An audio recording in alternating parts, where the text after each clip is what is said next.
Maestra. Muchas gracias. Sí, gracias. Excelente jueves para todos, para todas, todes.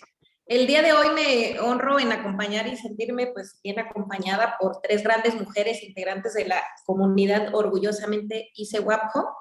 Y antes de iniciar con la conferencia titulada Antecedentes de la conmemoración del 8 de marzo, y porque es muy probable que el tiempo no nos alcance al final, quisiera, pues a nombre de mis compañeras y el mío, por supuesto, extender algunos agradecimientos.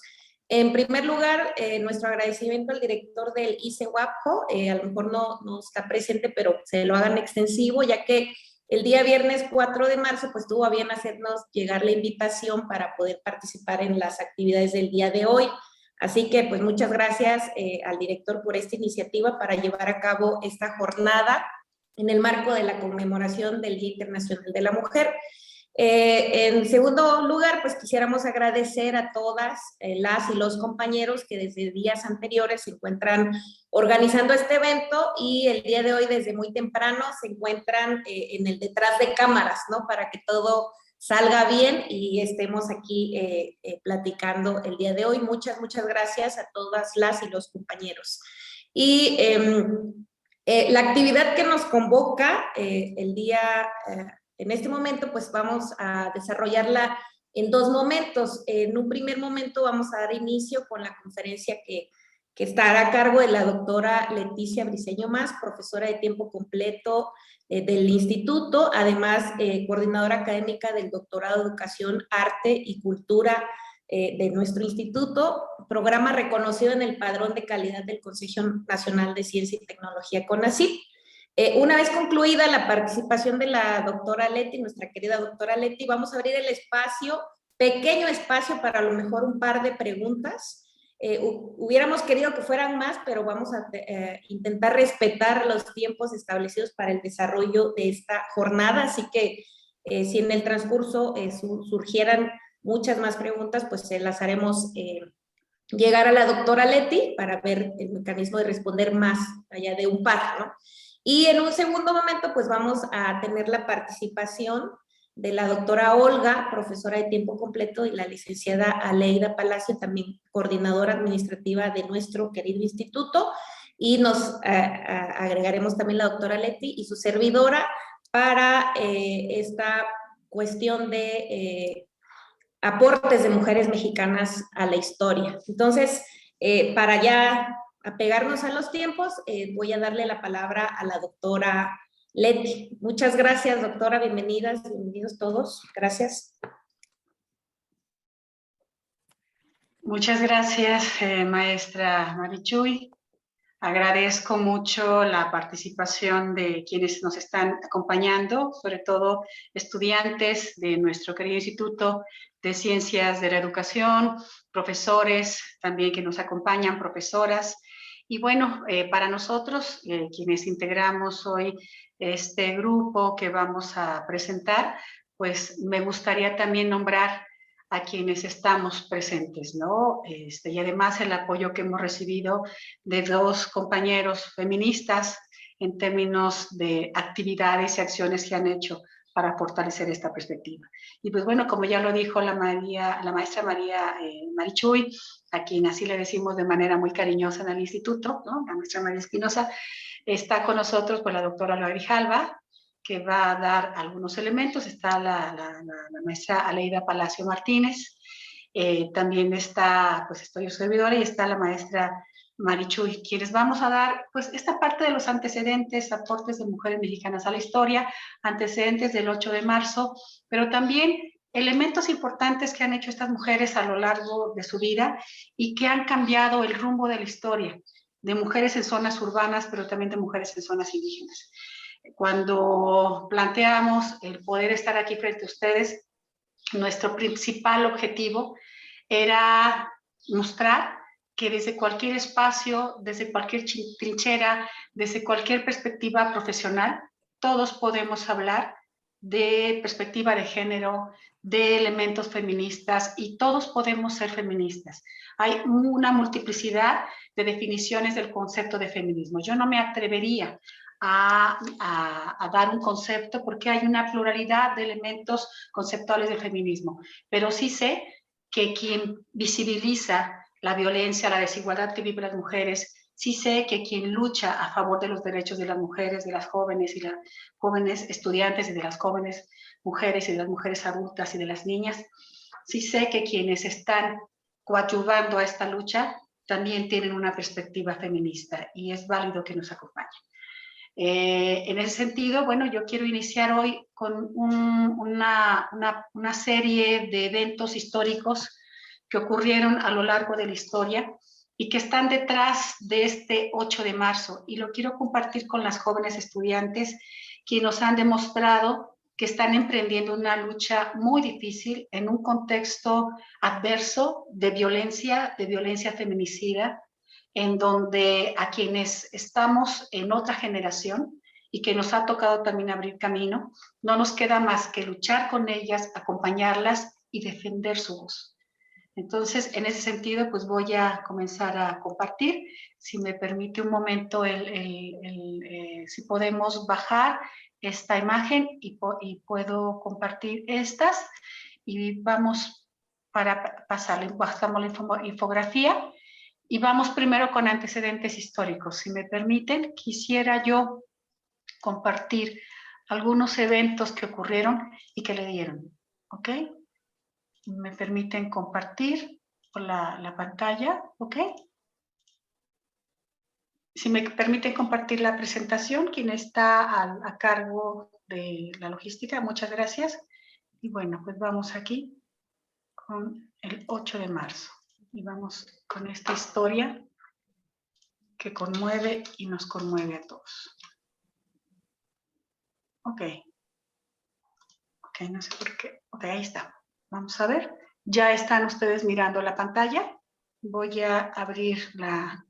Ya se ve, doctora. Ok, perfecto. Bueno, quiero comenzar con justo en el año de 1857, comienza una serie de movilizaciones ante las condiciones laborales difíciles que se vivían en esta época. Y bueno, como el grupo de mujeres, pero también de hombres que vivían en condiciones de hacinamiento, que tenían 14, 16, 18 horas jornada, con sueldos miserables, empiezan a protestar para pedir mejores condiciones y mejores salarios. En este caso, a pesar de que era un grupo heterogéneo, las mujeres siempre llevaban la peor parte. Es en el año, aquí vemos una imagen que justo podemos encontrar en internet, es de dominio público, y donde vemos esta serie de protestas que se dan para pedir jornadas laborales más justas para hombres y mujeres. En ese sentido, esto es en Europa, ¿no? En Estados Unidos se vive un evento importante, cuando en 1908 por lo menos 15,000 mujeres marchan para pedir menos horas de trabajo, mejores salarios y un elemento muy importante, el derecho a votar.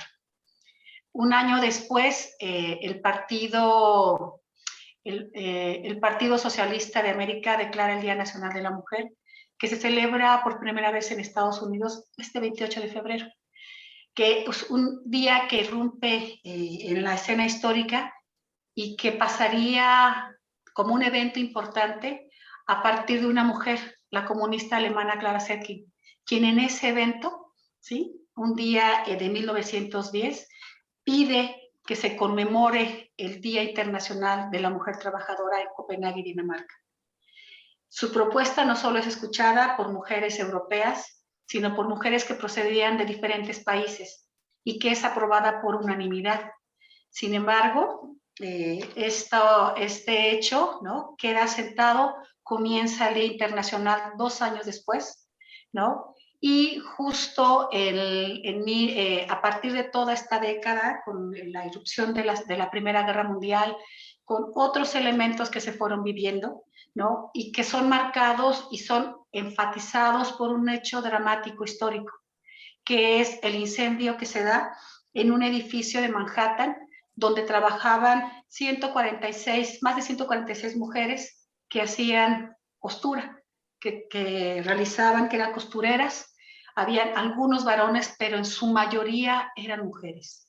Las condiciones de hacinamiento que se vivía en este edificio, donde los dueños y capataces decidieron cerrar las puertas para evitar, ante la ola de robos que se vivían al exterior, para evitar ser saqueados, cerraron las puertas por fuera con llave. Y entonces hay dos hipótesis. La primera de ellas se dice que fue la colilla de un cigarrillo, otras que fue una chispa de las mismas máquinas con las que se cosían. El hecho es que comenzó el incendio, las mujeres no pudieron salir, algunas murieron calcinadas, otras murieron asfixiadas por el humo que salía del incendio. Este hecho dramático marca esta serie de eventos que se viven y en donde en un primer momento fueron las protestas pro derechos laborales, por mejores jornadas de trabajo, por el derecho al voto, pero que queda marcado por este evento. A partir de esto, ¿no? Empiezan ya a generarse una serie de movilizaciones a nivel mundial, en donde primero comenzamos con Dinamarca, con Suecia, luego con Estados Unidos, y formalmente se declara el 8 de marzo como el Día Internacional de la Mujer. Un día que, como muchos han señalado en las redes, no es un día para festejar ni para felicitar, es un día para reflexionar, para conmemorar a muchas mujeres que han marchado, que han alzado su voz y que han muerto en la lucha. A muchas mujeres que han sido obreras, que han sido profesionistas, que han sido madres de familia, que han estado al pie alzando la voz. Y bueno, es un día para reflexionar también sobre lo que estamos viviendo en la actualidad. Esta imagen que vemos ahora, que es las mujeres del mundo unidas y que ahora se nos repiten en medio de los diferentes canales de televisión y las diferentes redes de internet, en donde están mostrando a mujeres muy jóvenes que marchan en medio de los gritos, de las batucadas, de las demandas por una vida libre de violencia. Con esta voz de nos están matando, paren la violencia, las mujeres como si retrocediéramos años atrás en el siglo pasado, podemos observarlo incluso en el siglo antepasado, ¿no? El siglo XIX, cuando comenzaron las protestas por mejores condiciones de trabajo, salariales y de vida, ¿no? Vemos ahora a nuestras jóvenes que marchan y que marchan unidas y que marchan en una sola voz pidiendo justicia y pidiendo una vida libre de violencia. En este caso hay dos mujeres que me gustaría resaltar, además de las que vamos a nombrar. La primera de ellas es Clara Zetkin, y que es la que pide en 1910 que se declare el Día Internacional de la Mujer. Y finalmente Rosa Luxemburgo, que es una de las feministas más revolucionarias y destacadas del siglo XX, que habla de los derechos de las mujeres, que habla de la vida libre de violencia, pero también habla de un mundo justo para todas y para todos, pero en particular para las mujeres que han vivido el sufrimiento y la desigualdad. Aquí tenemos una imagen del dominio público que habla de Rosy, ¿no? Que se convierte en el símbolo de la fortaleza de esta mujer de la Segunda Guerra Mundial. Ya no es esta mujer ligada al ámbito de lo doméstico, vinculada al servicio de los otros, al cuidado de los hijos. Sí lo hace, pero además habla de esta mujer fuerte, del surgimiento de una mujer que comienza a salir al espacio público a partir de la Segunda Guerra Mundial, que comienza a empezar a exigir su visibilización, los derechos y a reinterpretar justo lo que mundialmente se había conocido como la mujer fuerte, empoderada, desde lo femenino, no desde el ámbito de la belleza, no desde el ámbito del servicio, no desde el ámbito solo de la bondad, no desde el ámbito de la maternidad, sino del empoderamiento que tiene la fuerza de una mujer que trabaja, que irrumpe al espacio de lo público y que genera también una serie de elementos simbólicos que son retomados por otras mujeres y que da fuerza también para la lucha a las mujeres jóvenes de diferentes generaciones. Y bueno, con esta imagen voy a cerrar esta pequeña presentación para ahora sí pasar a la infografía. Voy a dejar de compartir para pasar a la infografía, en donde nos vamos a ir extendiendo un poco más acerca de otras mujeres que han marcado la lucha y que justo comenzaron con un hecho histórico de demanda laboral y que fueron enfatizados por un hecho trágico como el incendio de este edificio, que dio elementos de mucho enojo, pero también de mucha fuerza para luchar, para revertir este tipo de condiciones, y que esta muerte de tantas mujeres trabajadoras, no quedará en la impunidad y no quedará sobre todo en la oscuridad. Bien, muchas gracias. Cedo la palabra. Bueno, ahora creo que me sigue tocando a mí. Bueno, seguimos con esto. Una de las mujeres también ya pasando a este plano de mujeres mexicanas en estas infografías que vamos a presentar. La idea que teníamos era así: existen mujeres a nivel mundial, como ya lo mencionábamos, como Rosa Luxemburgo o como la propia Clara Zetkin de Dinamarca, ¿no? Pero también en México existen muchas mujeres que han luchado, que han logrado sobreponerse a condiciones de mucha precariedad, de pobreza, de condiciones étnicas, que las han colocado en el ojo de la discriminación de muchos grupos. Y bueno, entre ellas está la comandanta Ramona. ¿Quién es la comandanta Ramona? ¿Y por qué es tan importante hablar de ella? Bueno, aquí tenemos una frase muy importante de ella, ¿no? Que habla de su filosofía y que dice: nuestra esperanza es que algún día cambie nuestra situación, que se nos trate a las mujeres con respeto, justicia y democracia. Si bien es cierto que hablaba de las mujeres en general, también es cierto que la comandanta Ramona pone en relieve, sobre la mesa la discusión de los derechos de las mujeres indígenas. Y bueno, como la historia de ellas pues nos pone también, nos muestra la lucha que han seguido muchas mujeres a lo largo de su vida, no solo mujeres que viven en zonas urbanas, que a pesar de que viven en ellas sufren condiciones de discriminación y violencia, sino también las mujeres indígenas. En este caso, la comandante Ramona, que es su nombre de guerra. Ella pertenece, como la infografía dice, pertenece 20 años al Ejército Zapatista de Liberación Nacional. Ella es una indígena revolucionaria autonomista. Y bueno, ella nace en Chiapas. Ella nace en 1959 en una comunidad maya tzotzil, en las tierras altas de Chiapas, México. Y pues antes de unirse al EZLN, la comandante Ramona ganaba un salario miserable vendiendo artesanías. Ella observaba desde que era muy pequeña, veía a su comunidad pobre, en medio de mucha pobreza, y decide unirse al ejército zapatista y se convierte en la voz de muchas mujeres que hasta ese momento habían sido ignoradas por el gobierno mexicano. Era una minoría demasiado pequeña para poder influir, para poder ser tomada en cuenta.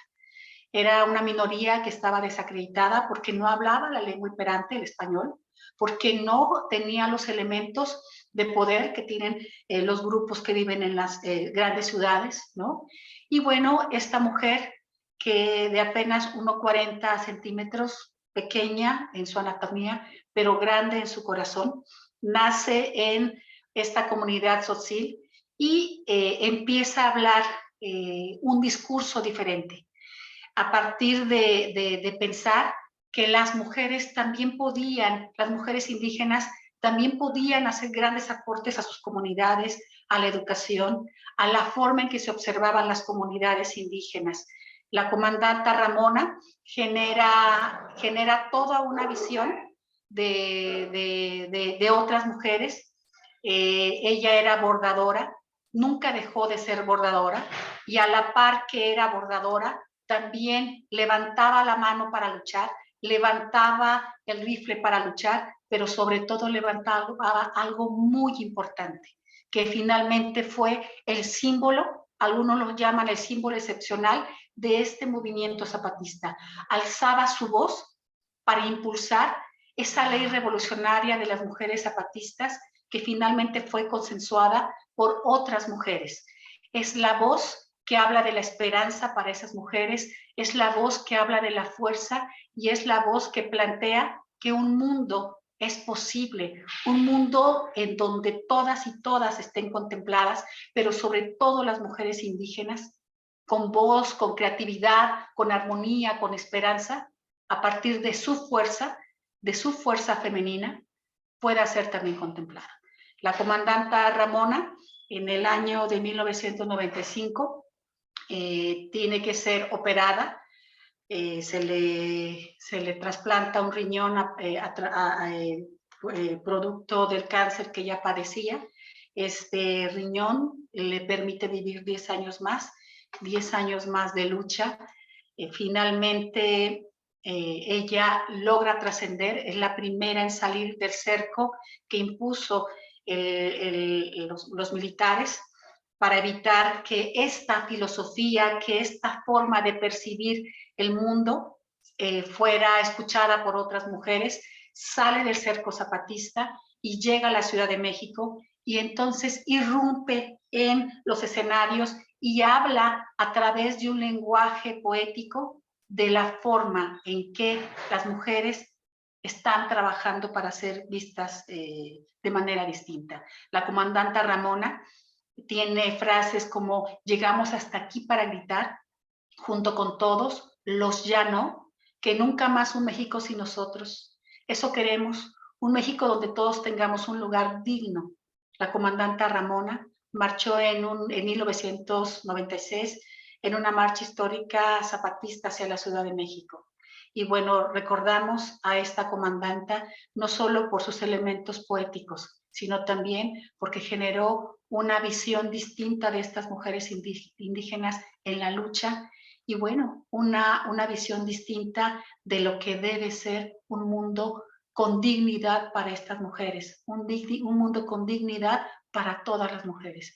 Y bueno, esta es la comandanta Ramona, a quien recordamos después de 16 años de su partida y a quien sin duda recordaremos por todo lo que ha logrado para las mujeres indígenas y sobre todo para la revolución desde la poesía, desde la lucha, es por un mundo mejor, ¿no?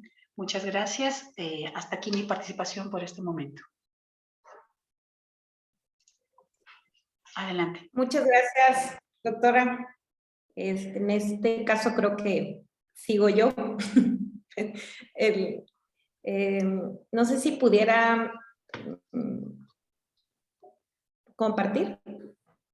También hice una pequeñísima presentación, ya que a mí, bueno, elegí compartirles acerca de esta mujer también importante, Yasnaya Elena Aguilar. No sé si se vea. Sí se ve, maestra. Sí.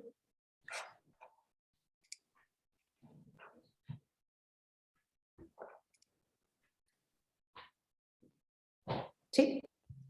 ¿Sí la ven? Perdón. Se ve perfecto, sí. Sí. Ah, sí, gracias. Bien, pues en esta ocasión yo quisiera, cuando me invitaron, yo pensé en compartirles acerca de esta mujer, Ayuk, pertenece a nuestro estado, su nombre completo pues es Yasnaya Elena Aguilar. Buscando un poquito en la red, nos comentan, nos dice la Enciclopedia de la Literatura en México que pues ella nació en el municipio de San Pedro y San Pablo, Ayutla, en Oaxaca, aquí en nuestro estado, en octubre del 81. Aparte de ser escritora, pues es lingüista, traductora, investigadora, es activista, Ayuk, en IGE. Estudió lengua y literatura hispánica en la UNAM, también cursó la maestría en lingüística en la UNAM y pues básicamente su trabajo se centra en el estudio y difusión de la diversidad lingüística, así como de las lenguas originarias en riesgo de desaparición en México. Por eso me pareció importante el aporte que esta mujer está realizando en este momento. Ha colaborado en diversos proyectos sobre divulgación de la diversidad lingüística, y desarrollo de contenidos gramaticales para materiales educativos en lenguas indígenas y proyectos de documentación y atención a lenguas en riesgo de desaparición. Yo me robé esta imagen de su Twitter, donde ella tiene aquí a su lado una tipografía Ayub, donde viene el alfabeto Mije, y cuando pensé en qué pudiera yo contarles acerca de ella, me acordé que en el año 2019, con motivo, en algún momento yo escuché que ella fue al Congreso a dar un discurso, en su momento muy emotivo, pero también a manera de denuncia por las cuestiones que estaban o habían sucedido, que estaban sucediendo con esta cuestión del agua en su municipio. Y con motivo del Año Internacional de las Lenguas Indígenas, ella da un discurso en la Cámara de Diputados en febrero del año 2019, está en YouTube este discurso. Ahorita si gustan les comparto la liga aquí en el chat. Y de ahí retomé pues unas cuestiones porque está traducido, el discurso lo da completamente en Mije, y se dedica en este espacio, en 2 momentos. En el primero a responder esta pregunta que ella hace, ¿por qué dice se están muriendo las lenguas en nuestro país?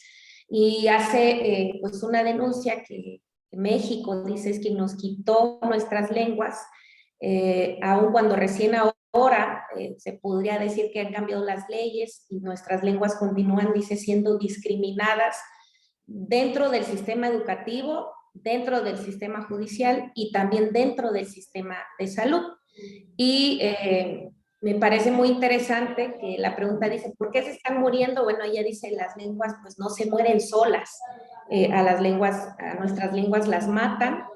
¿Cómo las matan? En este discurso ella menciona, las matan, bueno, cuando asesinan a quienes defienden nuestras tierras, dice, como ha sucedido siempre, y cómo vamos a fortalecer, se pregunta ella, nuestras lenguas, cuando matan a quienes las hablan, los silencian y los desaparecen, y cómo va a florecer pues, nuestra palabra en un territorio del que se nos despoja.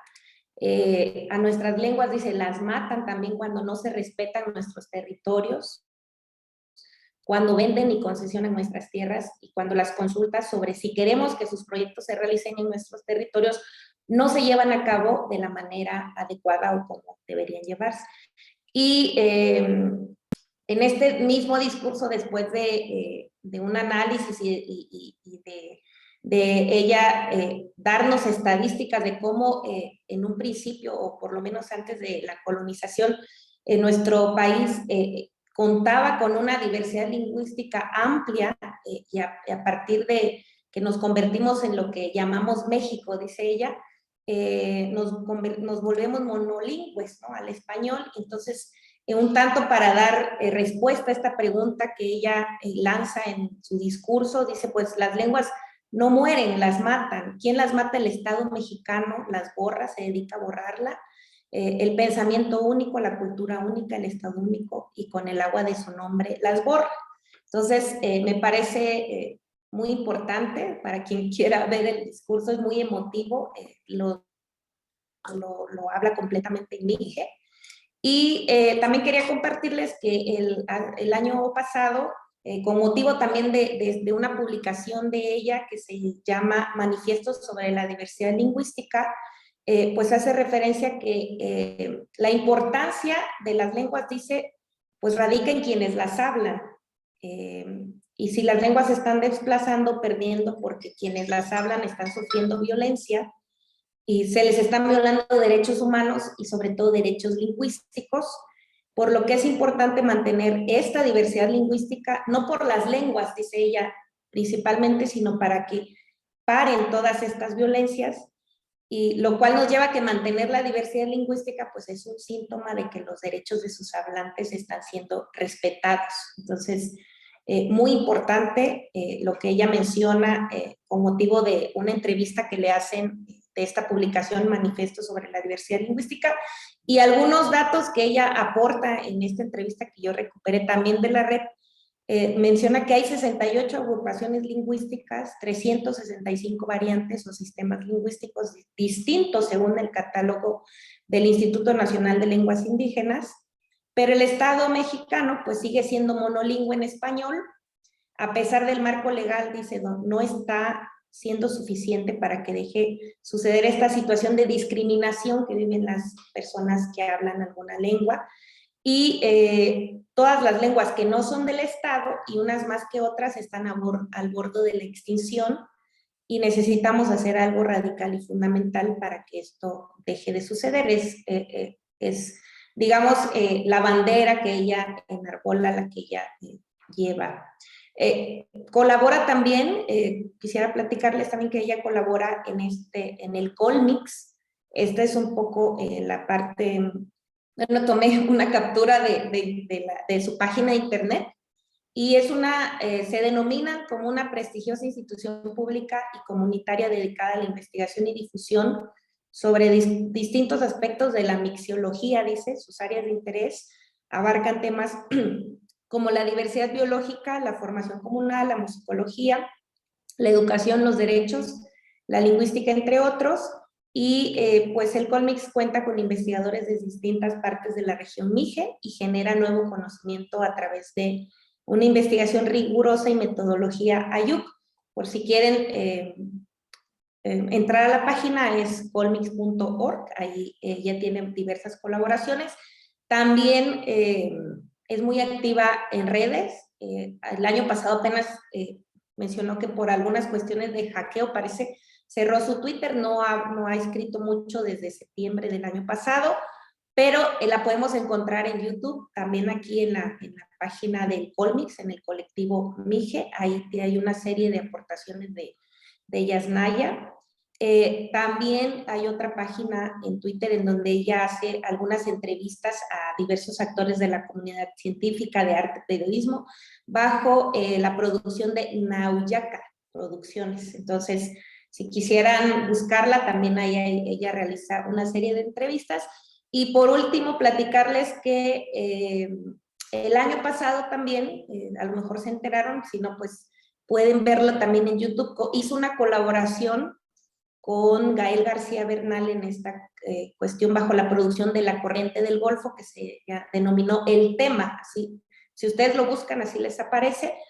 Y es un cortometraje documental de 6 episodios que trata los temas clave de la crisis climática en México a través de las historias y experiencias de activistas medioambientales, defensores de derechos humanos, comunidades indígenas, académicas y organizaciones de la sociedad civil. Ella aparece como testigo y va acompañando a Gael García Bernal en diversas cuestiones que tratan sobre crisis climática en nuestro país en diversos estados. Entonces, pues muy interesante conocer a Yasnaya Elena Aguilar, y hasta aquí sería mi participación. Muchas gracias. Gracias, maestra Marichuy.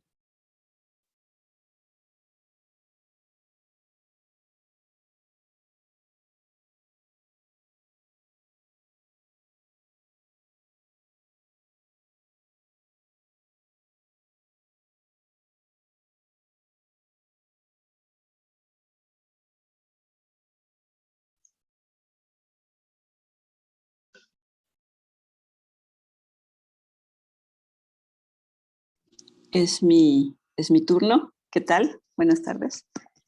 Entonces, yo planteé hablar de una mujer que, pues a mí realmente cuando yo supe de ella, en aquel tiempo, en el 2000, 2001, me impresionó mucho su actividad y sentí pues profunda admiración, ¿no? Por lo que ella ha realizado, por lo que ella realizó, Digna Ochoa.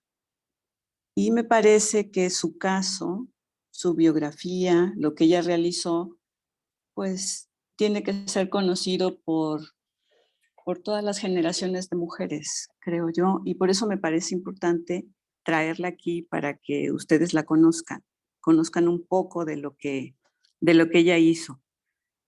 Y bueno, hay información en la red, bastantes datos, y también, bueno, les voy a comentar también incluso que sobre su labor, un director, Felipe Casals, realizó un documental que también está en YouTube, entonces que también por ahí pueden ver y les puedo compartir el link.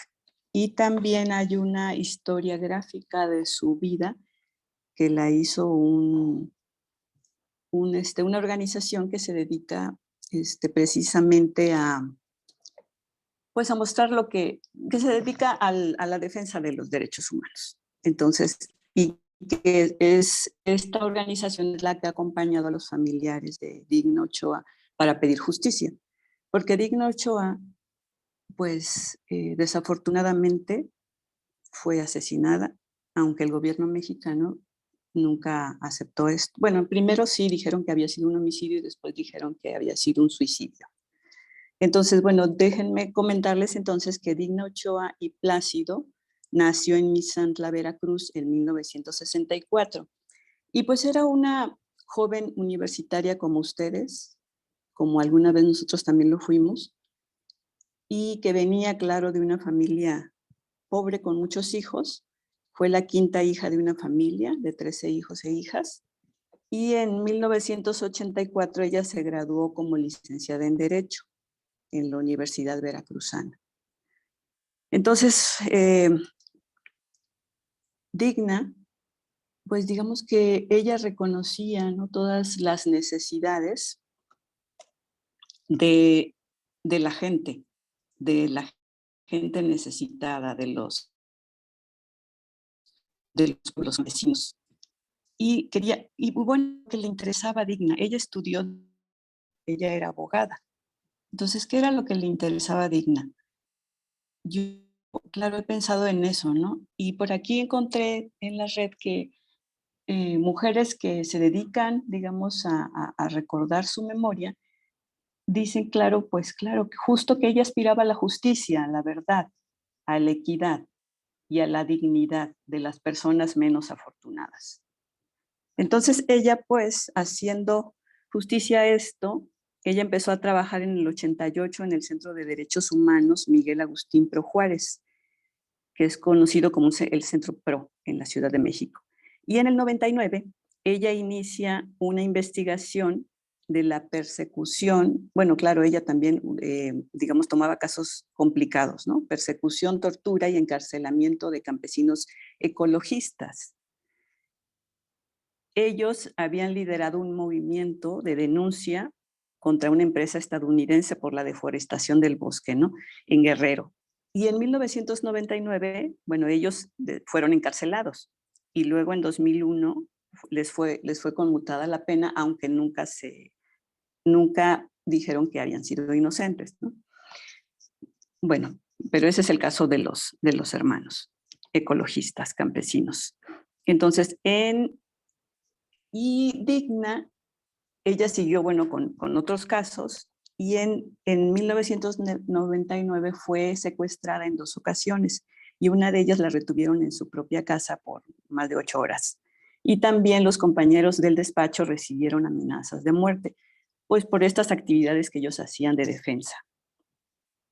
Claro que Digna denunció a las autoridades las amenazas, pero el gobierno mexicano nunca investigó a las personas responsables, ni de las amenazas ni de los secuestros.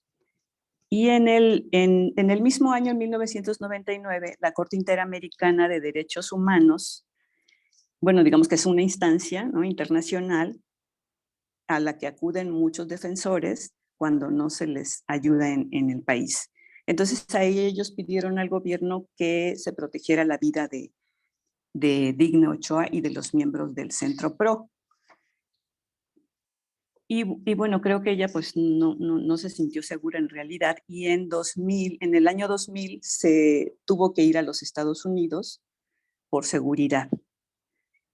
Pero ella, claro, digamos que continuaba con este interés, con esta expectativa, ¿no?, de tener pues en nuestro país que las leyes en realidad se cumplieran. Y en 2001 ella regresó a México y de nuevo se encargó de casos pues complejos, ¿no? Donde había injusticias. Esta vez de los hermanos Cerezo Contreras, estudiantes de la UNAM que fueron detenidos en 2001 y fueron acusados de detonar, dijeron bombas y les llamaron terroristas a unas sucursales de Banamex. Y también de otros campesinos ecologistas presos de Guerrero. Y se le retiró ahí a ella, el gobierno mexicano le retiró la seguridad que tenía. Ya no tenía ya seguridad. Y al mes de eso, la encontraron muerta en su despacho. Y claro, las autoridades dijeron que se había suicidado. Y en 2003 cerraron el caso. Bueno, entonces los familiares, claro, la familia no estuvo de acuerdo y lograron que el cadáver de la abogada fuera exhumado en 2005, que se investigara su muerte, que fuera reabierta. Y el caso ha continuado. Todavía en 2019, la Comisión Interamericana ha recomendado que el caso fuera abierto y fue enviado a la Corte Interamericana de Derechos Humanos. La otra era la Comisión, esta es la Corte. Y en abril del 2021 hubo nuevas audiencias donde se ha puesto en tela de juicio la versión del gobierno mexicano de que se había suicidado y se pidió que se reabriera el caso en abril de 2021. Y se reconoció que las autoridades habían sido omisas y que México era responsable. Ahorita en enero del 2022 encontraron que el gobierno de México había sido responsable de varios de los errores en el curso de la investigación. Y entonces ha dispuesto que se continúen las investigaciones para determinar las circunstancias. En la red aparece, digamos, un posible responsable, ¿verdad? Bueno, pero digamos, lo pueden encontrar, no tengo aquí el nombre, pero digamos, no ha sido pues acusado ni presentado formalmente, ¿no? Pero ese es lo último, digamos, la última resolución que existe, ¿no? Que realmente se busque a los responsables. Se le está eso demandando al gobierno de México. Ahora, bueno, yo nada más quisiera como decir algunas últimas ideas, que es sobre este asunto de la dificultad que tienen y la inseguridad que tienen los defensores de los derechos humanos en nuestro país. México es uno de los países donde pues mueren más defensores de los derechos humanos y también donde mueren más periodistas, ¿no? Bueno, más bien los asesinan, ¿verdad? Porque eso de decir que mueren, los asesinan. Entonces, las luchas, digamos, son desiguales, ¿no? Porque estas personas están, digamos, que no tienen como ese poder para hacerlo y saben que se enfrentan a fuerzas muy poderosas y aún así continúan. Por eso creo que es importante pues reconocerlas y recordarlas y saber que pues que existen los derechos humanos, claro, y que tenemos que luchar por ellos, claro, desde diferentes ámbitos, ¿no? Estas personas como Digna Ochoa, claro que lo han hecho de la manera más directa, ¿no? Claro, desde las leyes, creyendo en las leyes y aún así, pues les ha costado la vida. Entonces, bueno, pues quiero como rendir homenaje, ¿no? A la memoria de Digna Ochoa y Plácido por lo que ella realizó. Muchas gracias. Gracias. Un poco ahí para esta parte que acaba de dar muy emotiva la doctora Olga, les comentamos que nosotros en nuestro instituto tenemos un acervo bibliográfico especializado en género que justo recibe el nombre de Digna Ochoa. Lo pueden encontrar en la biblioteca y consta de casi 1000 títulos de textos con perspectiva de género. Y pues bueno, ahí si ustedes entran pueden encontrar el nombre de esta mujer luchadora de la que nos acaba de hablar la doctora Olga. Muchísimas gracias. Y pasamos ahora, si bien les parece, y pido autorización para presentar a la licenciada Leida. ¿Les parece? Nuestra Leida Palacio, adelante. Gracias, doctora. Buenas tardes a todas y a todos. Pues agradecer la oportunidad de participar en un tema tan importante como es de mujeres mexicanas, ¿no? Pues qué agradable hacerlo junto a mis amigas, las doctoras pues, Leticia Viseña, la doctora Olga Grijalva y la maestra María Espinosa. Pues yo en mi caso elegí a una chica guerrera, la denomino yo, como es Olimpia Coral Melo. Si me permiten, pues les voy a comentar un poco sobre su infografía. Ella pues nació en Huauchinango, Puebla, México, en el año de 1995. En su municipio de origen, como estudiante, pues se destacó bastante internacionalmente en concursos de debate y oratoria. Es una activista poblana que defiende sus derechos y el de otras mujeres tras ser víctima de la difusión de un video íntimo exhibido por su pareja en las redes sociales sin su consentimiento. Pues sufrió una violencia sexual digital y pues para poder tocar un poco más a profundidad este tema, pues debemos de conocer qué es la violencia sexual digital, ¿no? La ONU lo describe como donde se comete y expande a través de los medios digitales como redes sociales, el correo electrónico, la mensajería móvil, causando daño a la dignidad, a la integridad y a la seguridad de las víctimas. Todo esto pues genera miedo, ansiedad, nos mortifica y extorsiona pues divulgando el contenido sexual de las mismas, ¿no? Olimpia Coral pues fue una víctima que presentó en el año 2014 una iniciativa en el Congreso del Estado de Puebla, pero dicha situación, después de estar 7 años luchando para que fuera aprobada, pues el Congreso del Estado de Puebla lo aprobó hasta el año 2018 y posteriormente el año pasado, en el 2021, a nivel federal se autoriza llamándole la Ley Olimpia, la cual castiga la violencia digital en México, y esto pues da de 3, 6 o hasta 8 años de prisión, dependiendo la situación, y además de multas económicas, ¿no? Aquí me llama mucho la atención esta violencia que vivimos día con día todas las mujeres, ¿no? No estamos exentas de tener, como bien decían en las conferencias anteriores, la violencia en casa, la violencia en la escuela, la violencia en el trabajo, no solamente la violencia digital que se genera actualmente. Me gustaría citar a Amelia Earhart, donde dice que la decisión más difícil es la decisión de tomar acción. Y aquí, en este caso, pues Olimpia convirtió su experiencia en una acción, logrando una reforma de ley que revolucionó el derecho de las mujeres a la intimidad y abrió la puerta a tener una vida sexual libre de violencia, sin minorizarlas y sobre todo sin estereotiparlas, ¿no? Me gustaría, si me permiten, pues leerles esa ley Olimpia, que se define de la siguiente manera.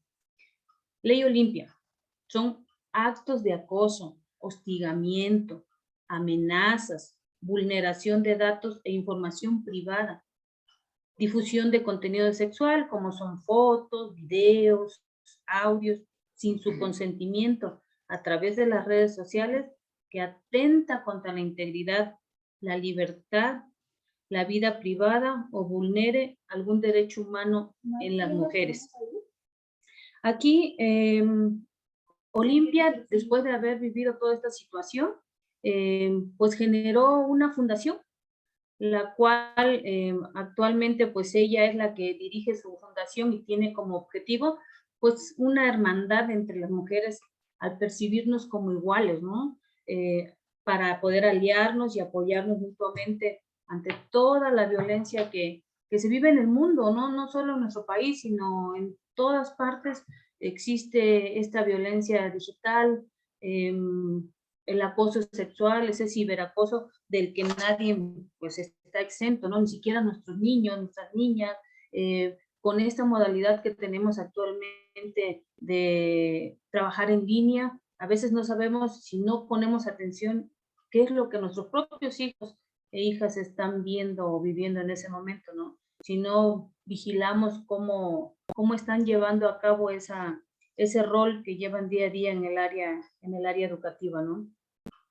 Sí me gustaría también comentar en el caso de la ley Olimpia que pues lo que desea esta ley es proteger a las víctimas del feminicidio, es una de las propuestas.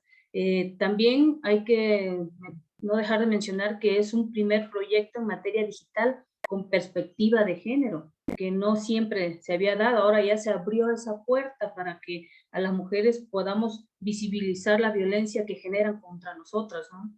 Esta iniciativa pues también la realizan pues mujeres activistas jóvenes, mujeres colectivas feministas, madres de familia, personas que pues lamentablemente sus hijas fueron violentadas, asesinadas y esta ley va a ayudar a que más adelante se vaya realizando con este proceso, se abra este camino, se dé un acompañamiento de mujeres con mujeres, ¿no? Como ya lo habían dicho anteriormente, esa sororidad, ese acompañamiento que una debe darse con la otra. Debemos apoyarnos, no estarnos criticando ni haciéndonos daño una con la otra, ¿no?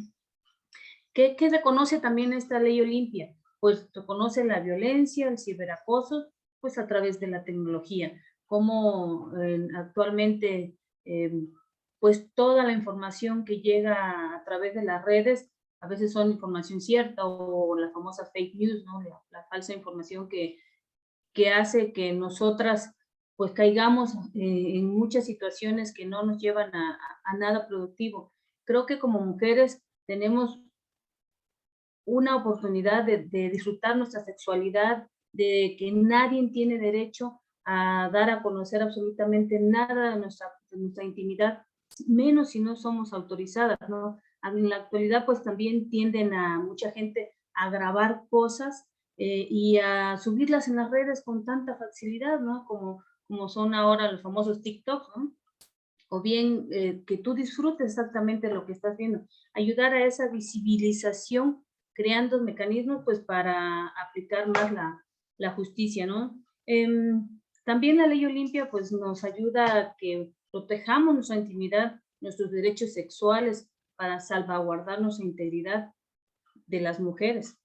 Pero es importante sancionar el ciberacoso como el delito que genera esta violencia por internet, ¿no? Si no concientizamos para tener una vida libre de violencia, pues no vamos a salir de todo esto. Y mujeres, también los hombres, pero mujeres, denunciemos, es importante denunciar. Creo que la Policía Cibernética de la Secretaría de Seguridad de todos los estados del país, pues están ahí, ¿no? Para apoyarnos, para poder pues dar un seguimiento al problema que se tiene actualmente, ¿no? Es verdad que, que si tú no denuncias, pues no vas a tener muchas veces, lamentablemente, un avance, ¿no? Nunca sin tu consentimiento, como es la frase que maneja muy fuerte la ley Olimpia. Me llamó mucho la atención este caso de la chica porque cómo fue tan criticada en su momento cuando en su pueblo y después a nivel nacional su video pues se viralizó, ¿no? Y algo que me dejó pues creo que contenta en ese sentido fue que su familia la apoyó, sobre todo su madre, ¿no? Que le dijo, bueno, todos te critican, todos dicen, no, pues yo soy la gordibuena, la persona que puede tener sexo con cualquier hombre, y yo creo que las mujeres no somos eso, ¿no? Somos mujeres libres de tomar acciones sobre nosotras mismas y decisiones, pero lo mejor es seguir apoyándonos entre nosotras. Creo que esta ley Olimpia ya esté pues autorizada en más de 20 estados del país, es muy importante porque abre la puerta, la oportunidad para que las personas que suframos violencia cibernética, la violencia del acoso, esa violencia digital, pues es el momento de levantar la voz, como bien lo dice el título de este programa que se tiene sobre las mujeres mexicanas, ¿no? Creo que es el momento de que todas y todas nos acompañemos para que no nos soltemos de la mano y podamos, pues con el día a día, tirar esas costumbres que la gente y mucho machismo que lamentablemente se da en la actualidad, como el caso de Olimpia, para que los jueces, magistrados y todas las personas que en su momento la criticaron porque ella pues no había sido obligada a tener esas relaciones sexuales y lo publicaron, lo subieron a las redes, decían que pues no iba a pasar nada, ¿no? Porque al final ella había autorizado eso, cuando en realidad pues fue una violencia que se dio dentro de su misma intimidad a publicar algo que no había sido autorizada con su mismo consentimiento, ¿no? Pues prácticamente es lo que me tocaría hablar sobre la ley Olimpia, y pues muchas gracias por permitirnos visibilizarnos la violencia contra la mujer. Muchas gracias, Lica Leida. Muchas gracias a todas las compañeras que el día de hoy participaron. Abrimos el espacio para preguntas, comentarios. Quien quiera tomar la palabra, no sé si puedan activar los micrófonos o escribir en el chat alguna pregunta, comentario respecto a la participación de las compañeras. Aquí dejan un comentario de Olivia Velasco. Felicidades, Aleida. La mandan felicitar. Muchas gracias. Gracias, gracias.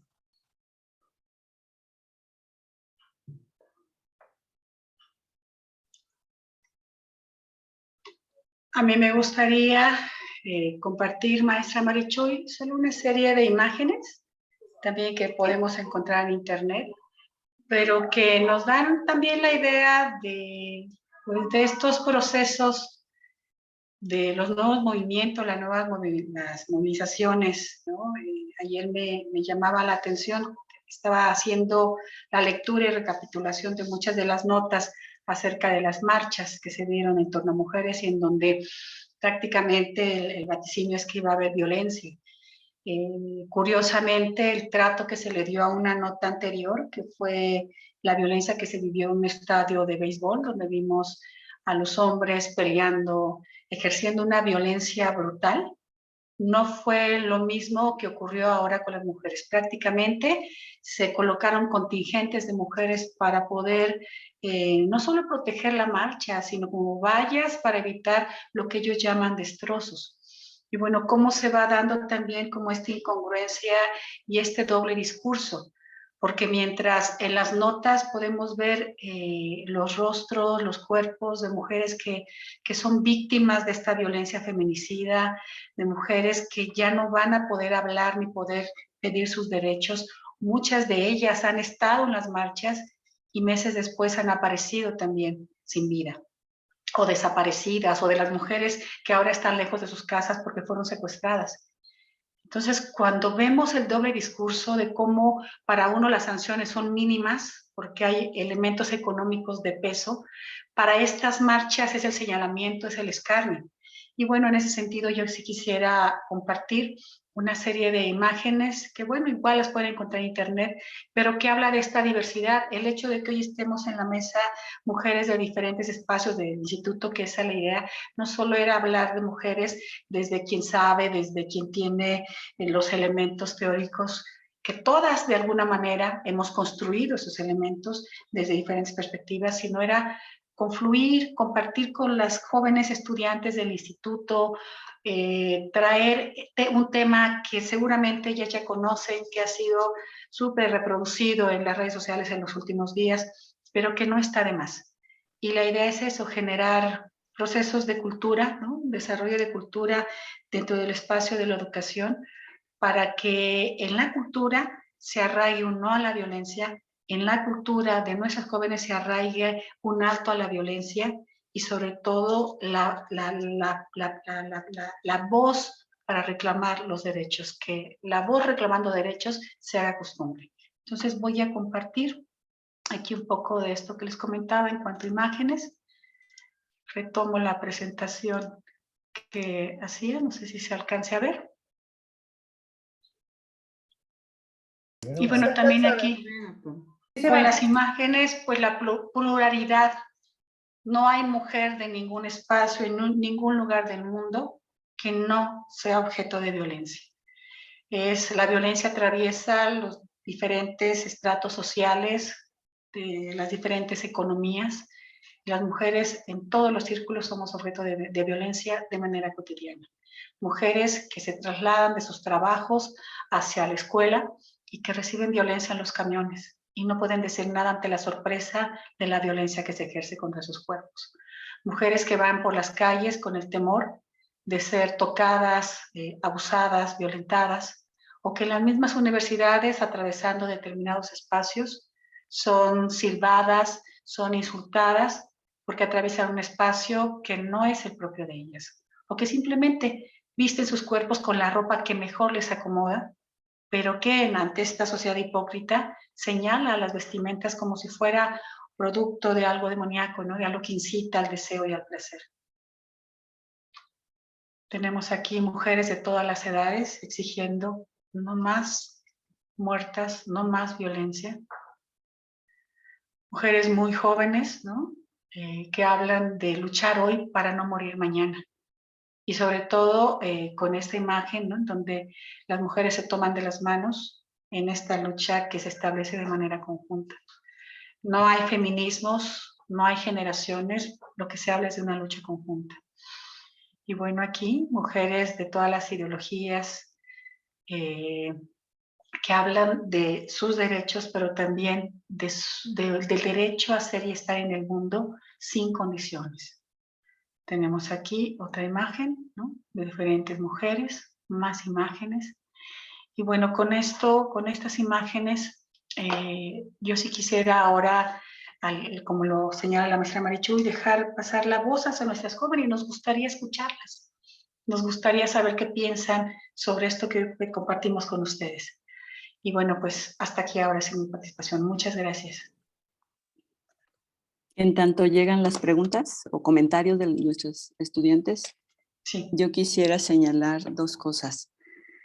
Las jóvenes hasta ahora, bueno, me parece muy importante lo que ha expuesto la licenciada Leida y lo que ha señalado ahorita la doctora Leti con estas jóvenes, ¿no? Y las marchas. Y bueno, el conocimiento sobre esta ley Olimpia.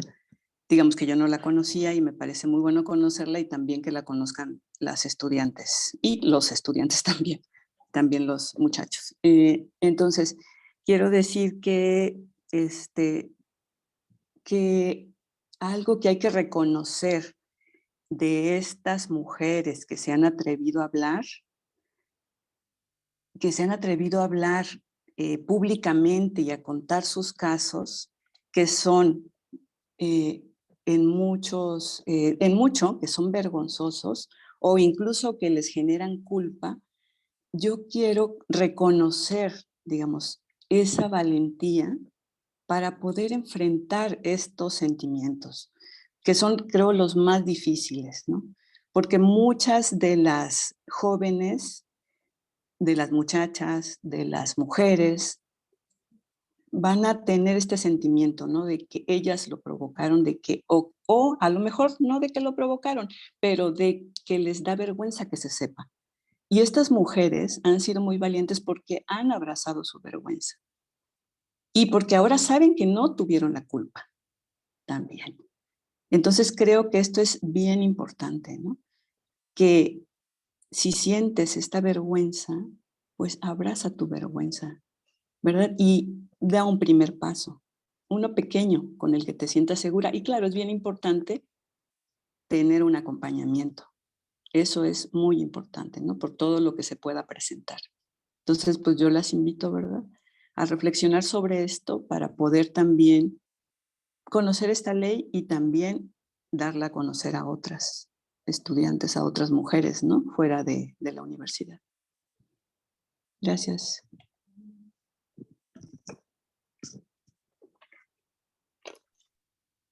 No sé si hay más comentarios. Muchas gracias, doctora Olga. Hay un comentario de Concepción Pérez. Muchas gracias a las doctoras y maestras por compartirnos tan valiosa información. Felicidades. Muchas gracias por este comentario.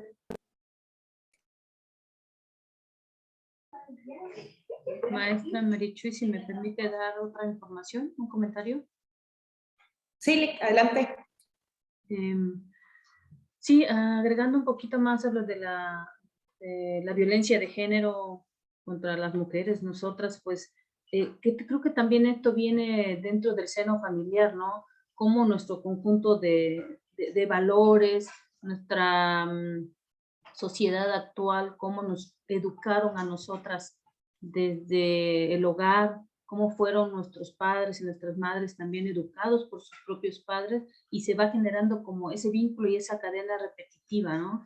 De que como mi mamá no se defendió, entonces yo no aprendí también a defenderme, ¿no? Ahora que esta ley fue aprobada, y ahora ya me visibilizo, ¿no? Ya externo mi voz, ya hablo, ya digo qué es lo que pienso, qué es lo que siento.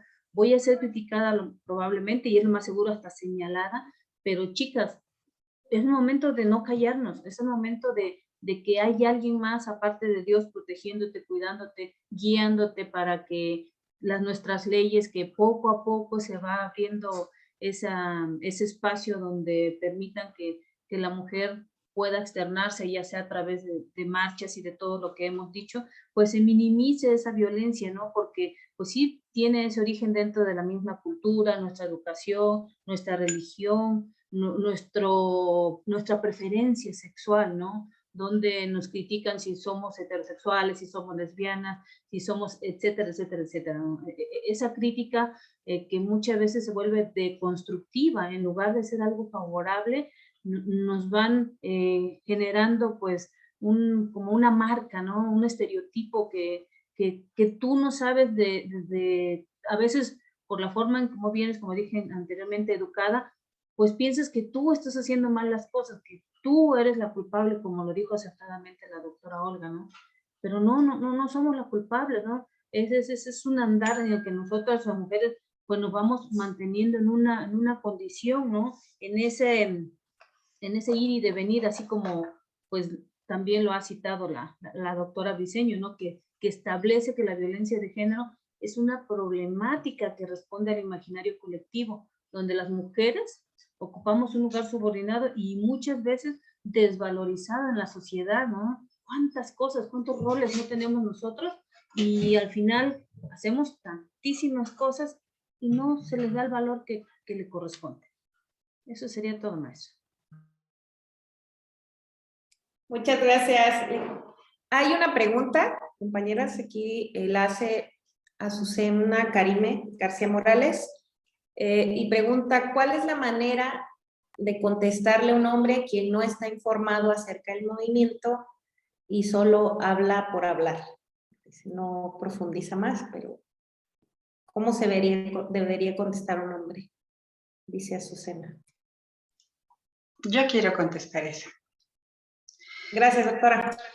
Sí, a veces pensamos que la mejor manera es contestándole y tirando saliva o tinta para explicarle. Pero ese hombre que no solo no está informado, sino que creció observando cómo tal vez su papá le pegaba a su mamá o cómo su papá tomaba y después se ponía violento, o que le dijo que lo mejor era tener muchas mujeres para probar su hombría y que no debería juntarse con las mujeres.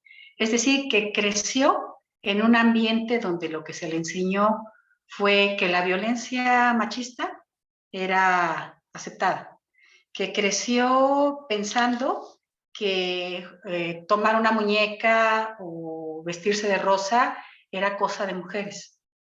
Contra eso, es muy difícil que una mujer se plante, por ejemplo, pensemos en las redes de internet, y que pensemos en responderlo, descartarlo con una sola palabra, una sola frase o un sinnúmero de argumentos, porque él está formado, porque se formó en su familia en el propio contexto violento. Pensemos nuevamente, a mí me llego a esta imagen de estos hombres o esta horda de hombres pateando a otros hombres hasta dejarlos inconscientes en el piso, bañados en sangre.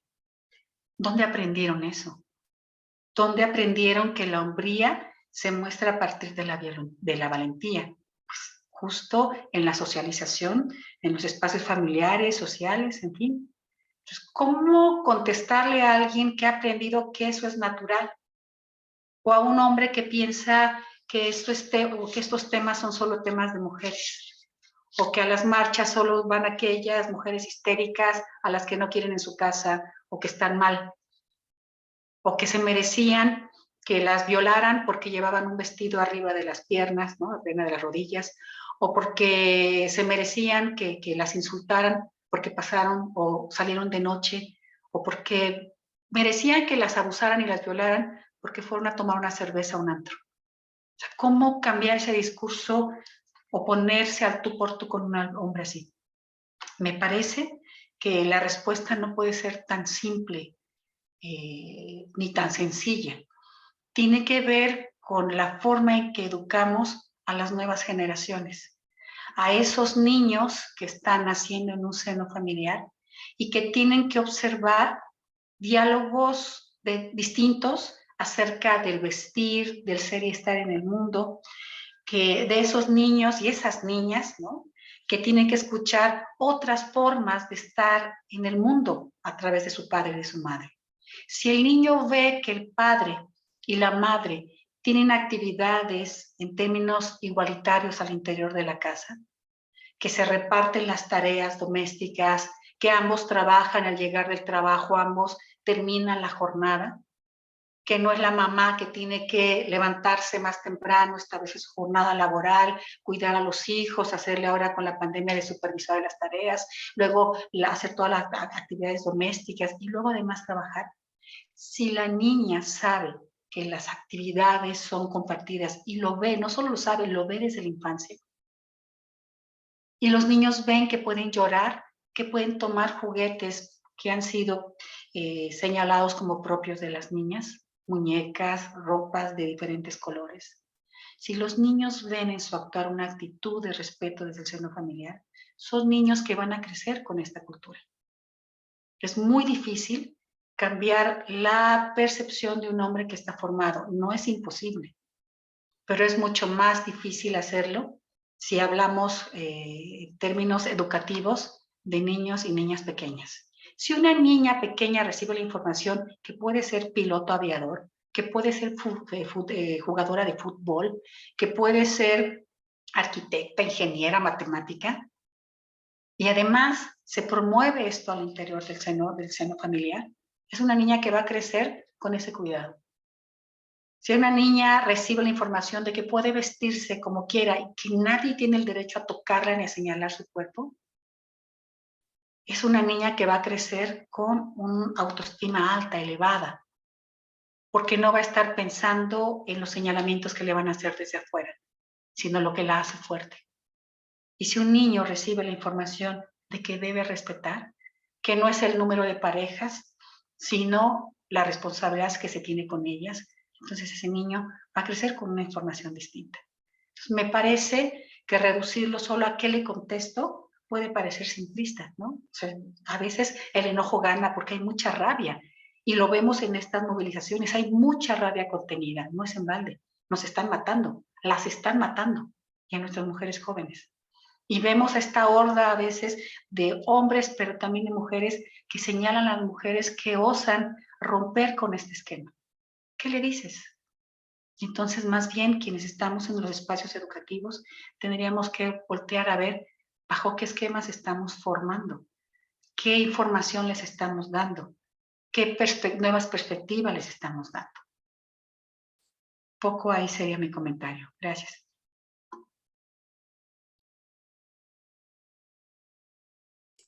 Muchas gracias, doctora. Hay otro comentario de la Coordinación General.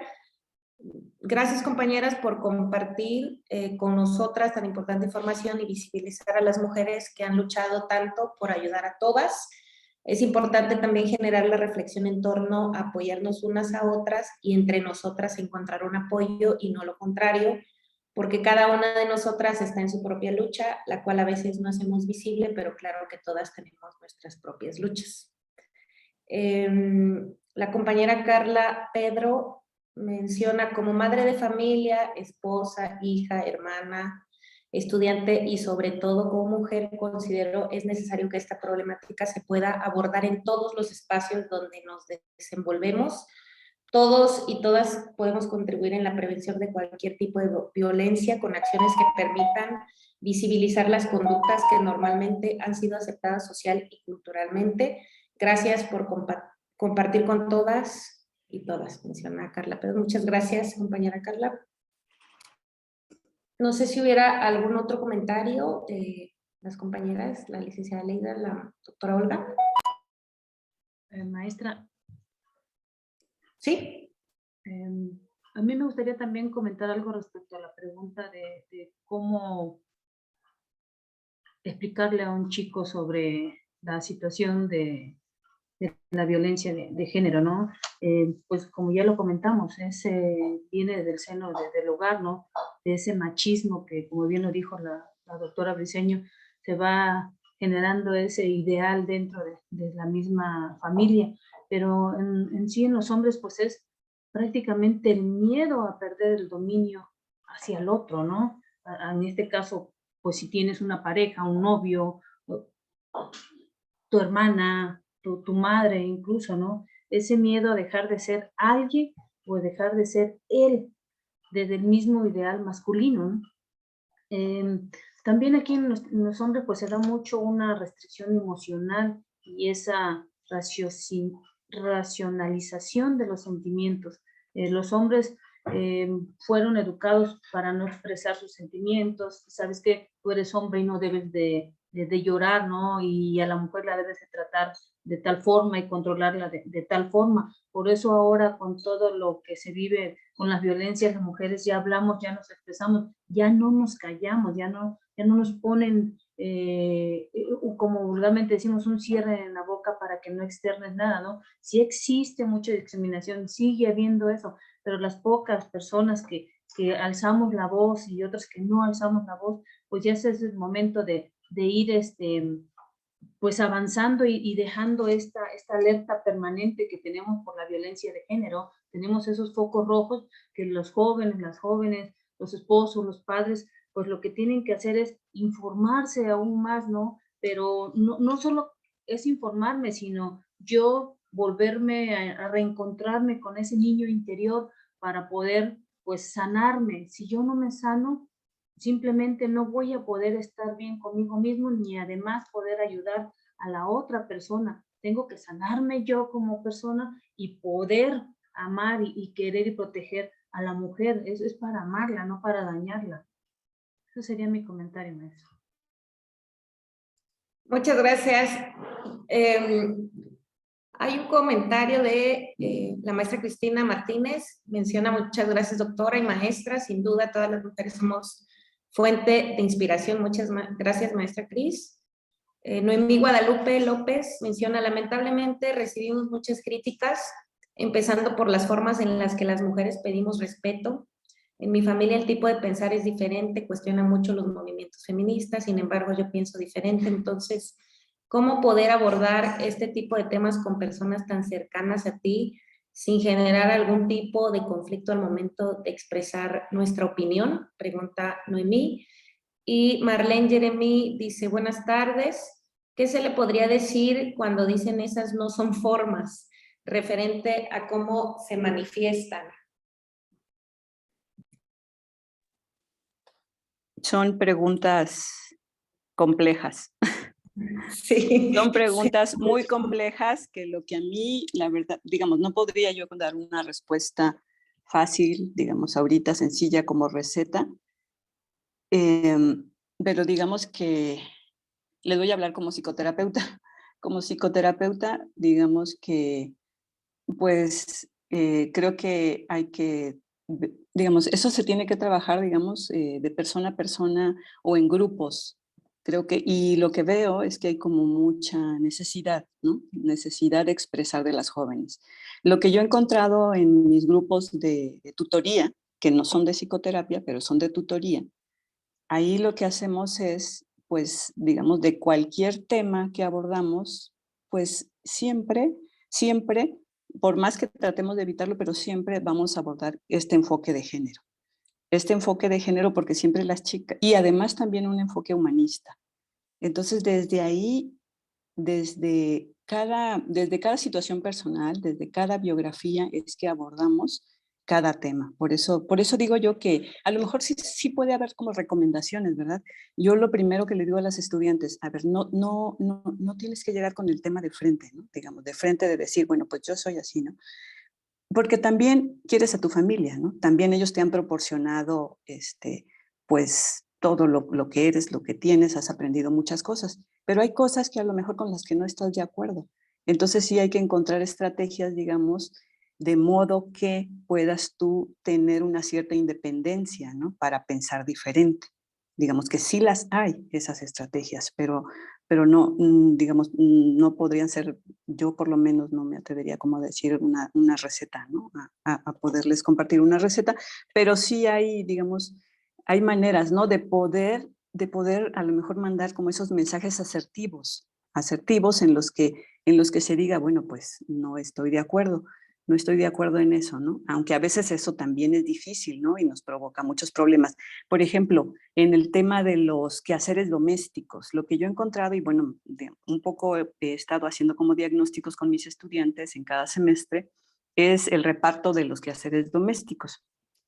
Y casi siempre lo que resulta es que las estudiantes dedican mucho más tiempo, pero pues más bien todo el tiempo, a los quehaceres y son las responsables de que si la mamá no cocina, pues ella tiene que cocinar.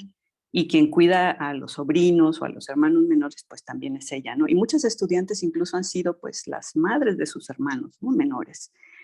Y no han tenido pues una niñez o una adolescencia, ¿no? En la que puedan disfrutar del ocio.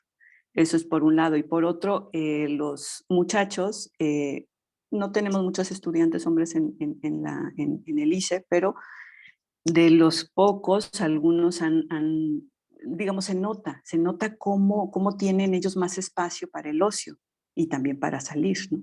Para salir y para dedicarse a ver películas, series, programas, ¿no? Entonces, digamos que ahí hay como grandes diferencias. Entonces, ¿cómo poder hacerlo en la casa, ¿no? Reclamar ese espacio también para divertirse y para tener ocio.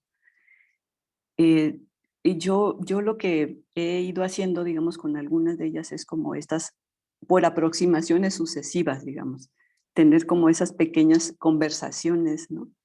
Y negociaciones, ¿verdad? Con los padres, con las madres, para irlo haciendo. Y en los estudios que se han hecho sobre chicas, sobre jóvenes, sobre muchachas, pues es eso, casi siempre la madre es la que acompaña a la chica, ¿no? Por ejemplo, que quiere estudiar o que quiere salir o que quiere pedir un permiso. Ella es la que tiene que gestionar los permisos con el padre. Bueno, estoy hablando de chicas menores que ustedes, las de bachillerato, ¿no? Las de media superior. Entonces las madres son las que acompañan. Si la hija quiere seguir estudiando en la universidad, pues ella tiene que ir viendo cómo le hace. Pero existen todavía, digamos, las muchachas, digamos, de bachillerato, que si quieren estudiar, tienen que seguir haciendo el quehacer doméstico, ¿no? O la madre tiene que hacer el quehacer doméstico que ella deja de hacer por las tareas, porque como tiene que dedicarse a ir a la escuela y hacer las tareas, entonces la madre tiene que resolverlo. Entonces, digamos que todavía persisten esas desigualdades, sin embargo, ya hay como, bueno, ya muchas, pues todas ustedes están aquí en la universidad, ¿verdad? Estas chicas de bachillerato no todas llegan a la universidad, pero sí hay como esas pequeñas estrategias, ¿no? Para irse acercando y lograr esa independencia, ¿no? Tanto, bueno, primero de ideas, ¿no? Y después tal vez, pues, una independencia económica, ¿no? Posterior, cuando ya puedes salir de tu casa. Bueno, muchas gracias.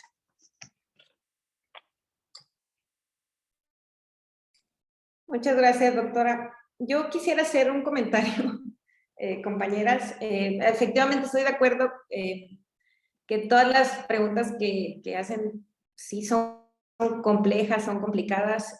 Todos estos espacios que se desarrollan bajo este tema del 8M, del 9M de ayer, pues te dejan pensando pues muchas cosas. Yo quisiera compartirles que el martes tuve la oportunidad de acudir a la marcha. Hubo mucha movilización, yo creo que que toda esta movilización estaba contenida porque el año pasado, como tuve la pandemia, pues no hubo. Y mi experiencia, acudí yo en el 20 a una marcha que salió del Panteón y quisiera decirles, no estoy a favor de pintar, de rayar y demás, pero siento que cada quien pues tiene un sentimiento contenido, ¿no? Muy dentro por esta cuestión de ser mujeres, porque en algún momento sabemos todo lo que hemos pasado. Y quisiera compartirles, pues en confianza, estamos en confianza, que en esa ocasión que acudí a esta del Panteón, en el momento que llegué y vi tantas mujeres, a mí la verdad se me hizo un nudo en la garganta y yo misma dije, ¿por qué? O sea, si yo venía aquí a participar, pero era de ver tanta gente, tantas mujeres reunidas, era como si supiéramos por qué todas estábamos ahí, aunque no nos conociéramos. O sea, y como bien dice la doctora, había gente de todas las edades y yo llegué y nada más de ver me dieron ganas de llorar. Eso fue en el 2020. El año pasado pues no hubo y ahorita que un grupo del instituto se organizó de estudiantes, me invitaron, incluso hicieron un grupo de WhatsApp y nos vimos ahí en el llano, nos reunimos y debo confesarles que si algo aprendí yo del 2006 cuando estudiaba y se hacían estas megamarchas de la APO y demás, es que no cambia, o sea, marchar efectivamente no cambia el estado de las cosas, pero creo que sí hace una gran labor al mostrar músculo, como dicen, ¿no? Al mostrar que estamos ahí presentes, a ir a gritar, a saber que nos entendemos. Hace rato la doctora también decía que varias de las chicas que se ha sabido, pues, de que las chicas que acuden a las marchas en algún momento desaparecen. Entonces, varios carteles que llevan las chicas dicen, pues, yo vengo a gritar por todas aquellas que no lo hicieron o que estuvieron y que si yo desaparezco quisiera que gritaran que yo no estoy, que hago falta. Entonces, también quisiera compartirles que en esta marcha escuchaba yo incluso a las estudiantes del ICE y a otras, tú vas ahí rodeada de mucha gente, decían, ay, donde se entere mi papá que estoy aquí, o donde se entere mi mamá, o salí sin avisar que venía a la marcha, porque avisar es cuestión de riesgo. Y también yo tengo mi postura respecto a eso, porque precisamente desde el órgano gubernamental, el mismo presidente dice, en la mañanera estaba diciendo que había temor, ¿no? Cosa que bien, como dice la doctora Leti, eso no te dicen que puede suceder en un partido de fútbol, ¿verdad? No te dicen, ve con temor a un partido de fútbol o al estadio. Entonces, pero sí te meten temores, es normal también que los papás y las mamás pues estén preocupados. Inclusive yo tengo un grupo de amigas, yo ya paso de los 35, este año cumplo 38 años, y cuando les dije que iba a la marcha me dijeron, ten cuidado, no te vaya a golpear una malandra, me dijo una. Y otra me dijo, ¿por qué no te quedas en tu casa y andas ahí de ociosa? Entonces, o sea, incluso en mi círculo cercano, en mis compañeras de mi edad, que digo, no somos niñas, hay cierto temor, ¿no? Y también cierto desconocimiento del poder que pudieran llegar a tener estas movilizaciones. Entonces, si yo fuera hombre, intentando contestar esta pregunta del chico que no está informado, pues sí lo paso a entender, ¿no? Digo, si también entre nosotras hay ese temor, hay esa desinformación, pues, y es bueno que todas estas jornadas sucedan, que haya movilizaciones, y quisiera aprovechar pues también para felicitar a las compañeras que fueron, que marcharon. Muchas decían, estoy acá porque es mi primera vez que vengo a una marcha, porque querían vivir la experiencia. Entonces, sí, hay muchas aristas del movimiento. De hecho, la marcha en la que yo participé pues fue del llano, iba a culminar en las 7 regiones y hicieron destrozos ahí en el INEGI, en la Secretaría de la Mujer. Entonces, pero pues es furia contenida, y como bien dice la Coordinación General, cada quien vive su lucha y a lo mejor la de ellas pues es más intensa, hay más sufrimiento, hay más furia, ¿no? A lo mejor la de nosotras es menor y no sé, ¿no? Como bien dice la doctora Olga, es muy complejo querer dar recetas, querer ser, lo único que nos toca pues es abonar desde nuestro ámbito. Yo a mis alumnos, a mis estudiantes en los grupos, a lo mejor han de decir pues qué especial la maestra, pero sí defiendo también mis espacios familiares, mis espacios de ocio. Cuando yo llegué a la coordinación me di cuenta, a la coordinación académica, que los muchachos a veces, el WhatsApp no tiene límites, ¿no? De horarios. Aunque tú les digas, yo atiendo de 9 a 8 de la noche, como ellos están despiertos a las 10 de la noche o a las 11, inclusive yo puedo estar despierta a la 1 de la mañana, pero también estoy haciendo mi tarea, o estoy en una cena, o estoy, entonces, sí, hacer lo posible por decir, pues no soy sí soy su maestra, pero tampoco soy la mamá, ¿no? De los pollitos, y también yo tengo mis propias Creo que se actividades. cortó. ¿Perdón? También yo soy mamá, entonces siempre les repito cuando es el primer grupo que los conozco, les digo, pues yo soy la maestra, tengo tantos años, pero también soy mamá, pero también soy esposa, pero también soy hermana mayor para mi caso, mis papás, pero también soy nieta, por ejemplo, entonces al ser hija mayor, pues también algunas situaciones que incluso tengo que atender de mis abuelos, entonces pienso que es una pequeña aportación desde nuestro espacio, intentar, ¿no? Hacer una labor pequeña, ¿no? Muchas gracias.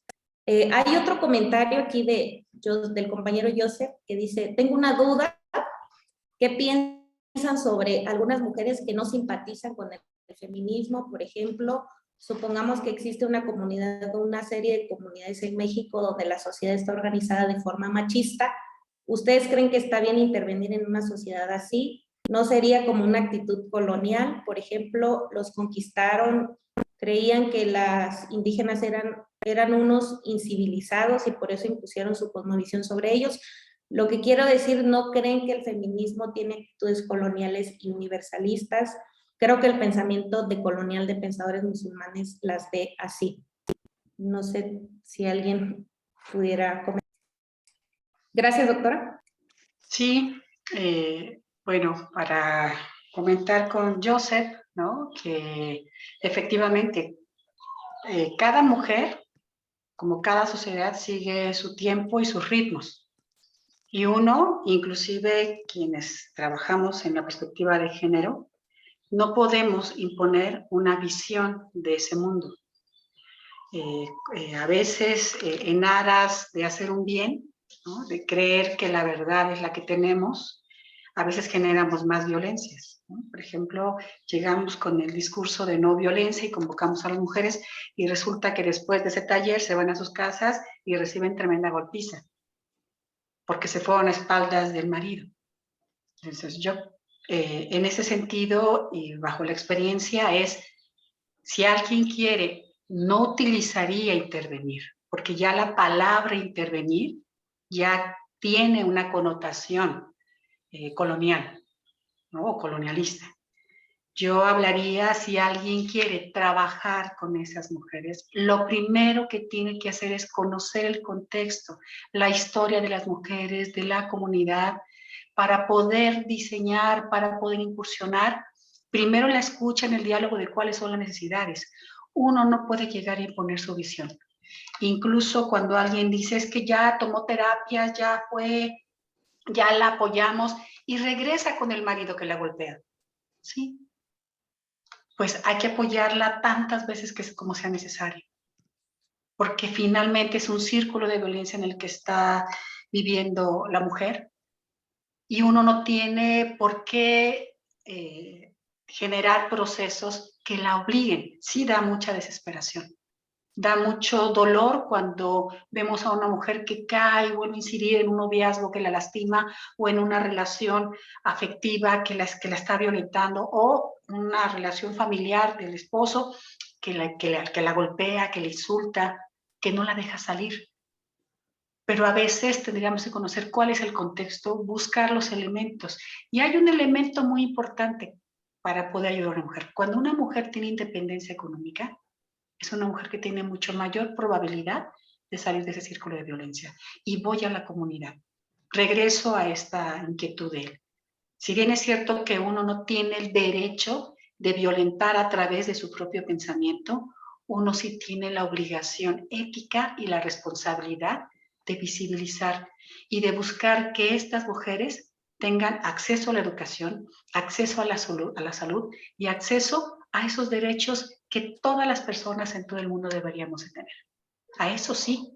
Y a través de que llega eso, a través de la educación. Hay alguien que puede escuchar historias que dicen, no, es que a mí la educación pues se me hace muy formal y no me dejó nada. Sí, le dejó la posibilidad de hablar, de escribir, de denunciar, la posibilidad de incluso redirigir su vida. Una mujer que recibe educación es una mujer que tiene la posibilidad de cambiar sus condiciones, de visibilizar aquello que no está bien para ellas.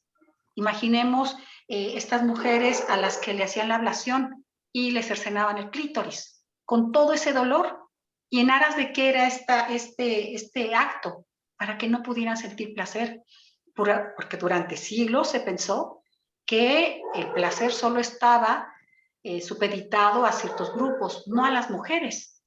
Hay muchas mujeres que en este momento ni siquiera conocen su cuerpo, no conocen sus genitales porque nunca se han revisado y no pueden distinguir una coloración o un elemento que no es normal y que puede ser que necesite atención médica. Es más fácil que un hombre conozca sus genitales que una mujer.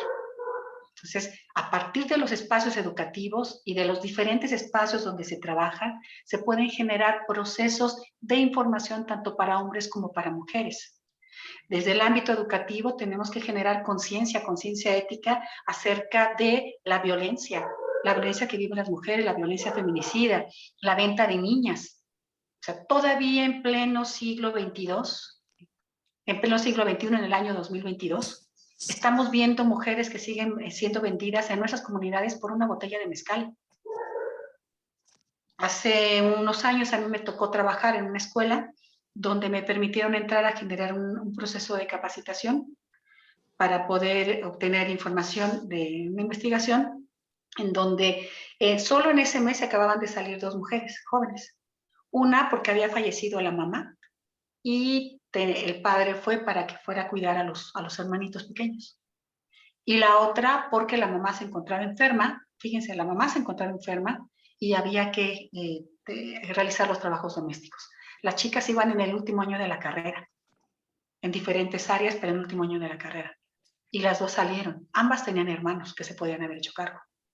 Y tuvieron que salirse de la escuela para poder atender las labores domésticas. En este caso, tal vez no podemos intervenir de manera autoritaria y con una visión colonialista bajo lo que nosotras creemos que está bien.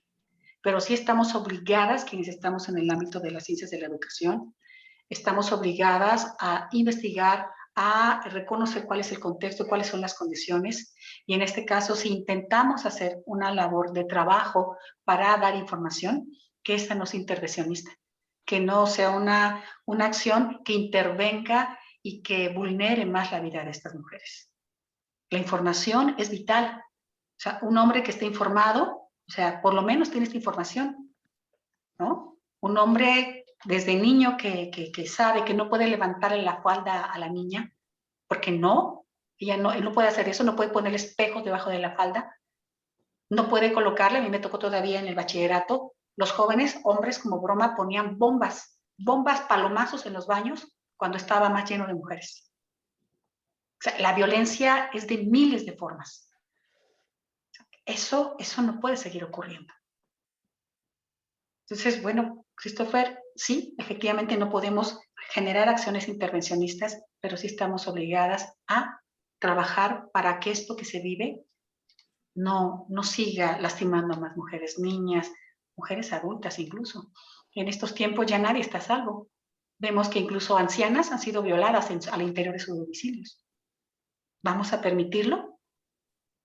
Y como dice la maestra Marichuy, como bien decía la doctora Olga, o sea, en estas marchas lo que se ve es mucho enojo, mucha frustración. ¿Qué les decimos cuando no estamos de acuerdo con las formas? ¿Hay otra forma? Hemos hablado, hemos marchado con flores. Yo misma he marchado junto a mi hija. Tengo una hija de la edad de ustedes. Y mi participación en las marchas en algún momento fue porque yo era joven. Y en este momento es porque yo quiero que mi hija salga libre a las calles. Quiero que pueda vestir como ella desea vestirse. Quiero que pueda salir a la hora que ella quiera salir sin necesidad de estarla vigilando. Quiero que ella pueda subirse al camión sin que ningún hombre la esté toqueteando. Eso es lo que quiero. Y hay muchas formas, ¿no? Gracias, no sé si aclaré tu duda, Josep. Gracias, doctora. Nos quedan 15 minutos para cerrar. Y quisiera, bueno, proponerles si cerramos con un comentario final, ya para irnos. Entonces, doctora Olga, si quiere, le doy la palabra. Gracias. Sí, por favor, gracias. Bueno, yo solamente quiero invitar a las jóvenes, pues que si tienen necesidad, ¿verdad? Que lo expresen, que existen instancias en la universidad y en el instituto para hacerlo. Y también, bueno, pues que esto sea como el inicio, ¿no? Para que continuemos con mesas o proponer programas, proponer estos temas, ¿no? En la agenda del instituto, para que podamos seguir conversando, porque creo que hay mucha necesidad. Gracias. Muchas gracias, doctora Olga. ¿Lica Leida? Sí, maestra, muchas gracias. Yo quiero retomar la frase de la doctora Briceño. La mujer que recibe educación cambia sus condiciones de vida. Y efectivamente, yo quiero comentar mi caso en particular con las chicas y chicos y todos los docentes que nos escuchan en este momento. Como ya les dije, mi madre vivió violencia, fue sumisa y hasta el momento pues eso no ha cambiado en su totalidad, ¿no? Ya ve las cosas de diferente forma, pero no quita de que siga en su mismo espacio, en su mismo ambiente y así va a morir, ¿no? Porque a pesar de los cambios constantes que hemos tratado como familia de ayudarle, pues no logra salir de todo ese espacio, ¿no? Pero bueno, ya queda de uno esos cambios.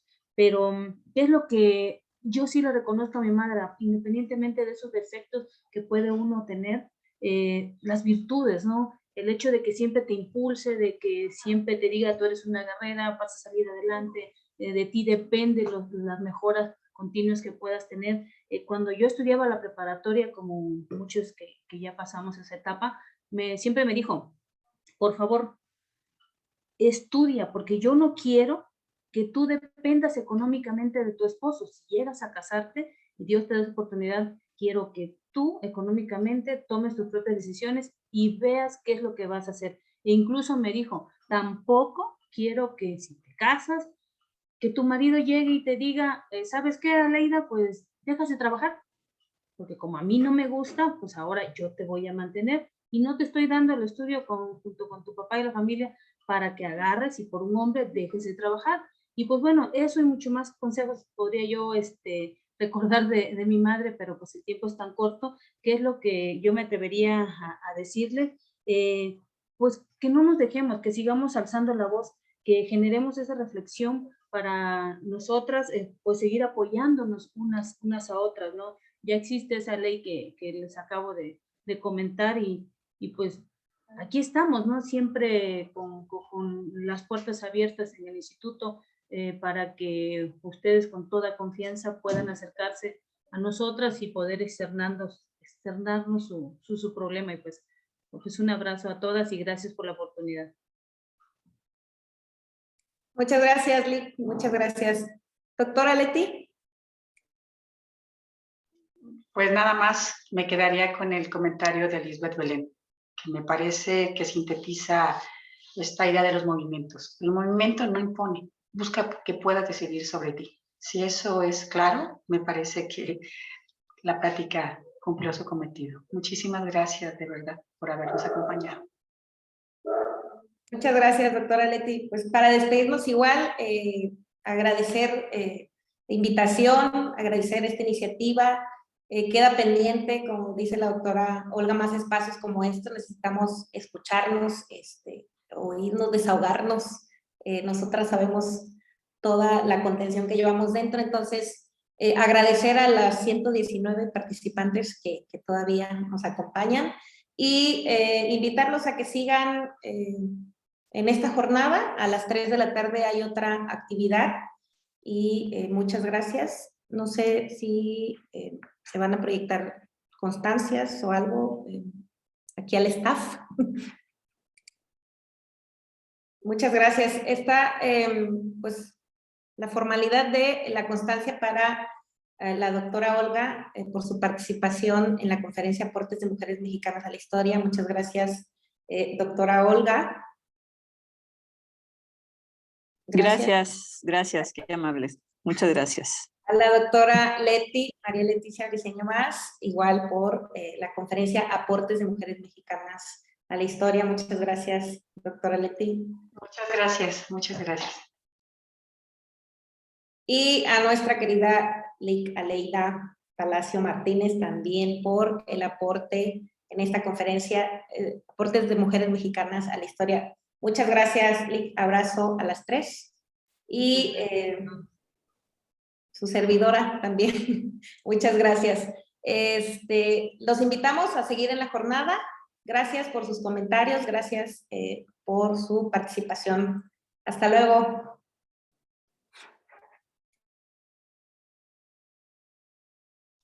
Hasta pronto. Linda tarde, cuídense.